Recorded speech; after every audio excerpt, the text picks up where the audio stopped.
আপনার শরীরের মধ্যে একটা জামা আছে, আমার শরীরের মধ্যেও একটা জামা আছে। কথা বলেন ঠিক না ঠিক? এই জামা যদি একদিন না, 2 দিন না, 3 দিন অথবা 4 দিন যদি ব্যবহার করা যায়, দুর্গন্ধ হয় অথবা ধুলাবালু দিয়ে ময়লা পড়ে যায়। কথা বলেন ঠিক?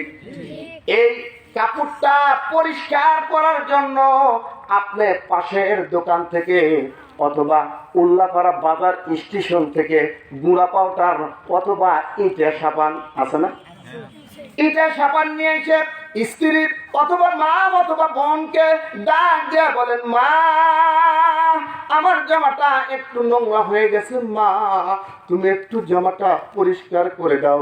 মা সুন্দর করে, সন্তান যখন বলছে, মা সুন্দর করে সব কিছুই কাজ রেখে সন্তানের কাপড়টা যখন পরিষ্কার করে দিছে, পরিষ্কার করার পর যখন রোদ্রুতে শুকিয়ে দিছে, এরপরে একটু আয়রন মানে ইস্তারি করে, ইস্তারি করার পর পুরান জামাটাও নতুন নতুন লাগে। ঠিক নেই? কথা বলেন ঠিক নেবে ঠিক? পুরান জামাটাও নতুন নতুন লাগে। এরপরে শরীরের মধ্যে ইমেজ আসে। তাহলে বলুন তো, আপনার এই যে প্রত্যেকটা মা এবং বোনদের এবং প্রত্যেকটা মানুষের বাম স্তনে একটা কল্প আছে, আছে না নাই? বাম স্তনের নিচে একটা কল্প আছে। আপনি যদি গুনাহ করেন, এই গুনাহটা করার কারণে আপনার এই কলবের উপরে একটা স্পট পড়ে যায়। আবার যখন তওবা করলেন না, আবার গুনাহ করলেন, গুনাহ করার সাথে সাথেই ওর উপরে আবার স্পট পড়ে যাবে। এইভাবে গুনাহ করতে করতে করতে করতে পাহাড়ের মতো এই কলবে পড়ে যাবে, গুনাহ হয়ে যাবে। কারণ এমন সময় ইসলামের দাওয়াত দিলেও তাদের ইসলামের কথা তাদের মনে পড়ে না, কারণ নামাজের কথা ভালো লাগে না, কোরআনের কথা ভালো লাগে না, কারণ এখানে কলবের মধ্যে ময়লা পড়তে পড়তে পাহাড়ের মতো হয়ে গেছে। বলুন তো, এই কলবের ময়লা পরিষ্কার করার জন্য ঢাকা থেকে শ্যাম্পু নিয়ে এসে এই কলবের ময়লা কি পরিষ্কার করা যাবে? করা যাবে?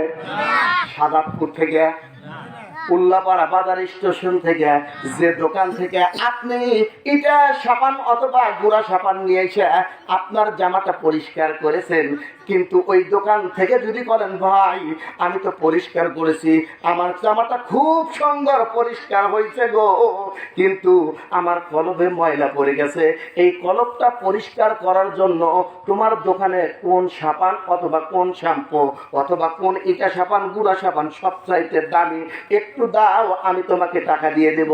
উনি বলবে, আই এম সরি, আমি মাপও চাই, দোয়াও চাই, এই কলব পরিষ্কার করার জন্য আমার দোকানে কোনো সাবান শ্যাম্পু সোটা নাই। ভাইরা আমার, বন্ধুগণ আমার, আল্লাহর নবী, বিশ্ব নবী, দয়ার নবী, মায়ার নবী, রহমতের নবী হযরত মুহাম্মদুর রাসূলুল্লাহ সাল্লাল্লাহু আলাইহি ওয়াসাল্লাম তিনি ঘোষণা করে দিয়েছেন যে কোন ব্যক্তি যদি আল্লাহর যদি কোনো বান্দা, আল্লাহর যদি কোনো বান্দি যদি বেশি থেকে বেশি লা ইলাহা ইল্লাল্লাহু মুহাম্মাদুর রাসূলুল্লাহ যদি পাঠ করতে থাকে, তাহলে আমার আল্লাহ তার কলবের গুনাহগুলো মুছে দিবে।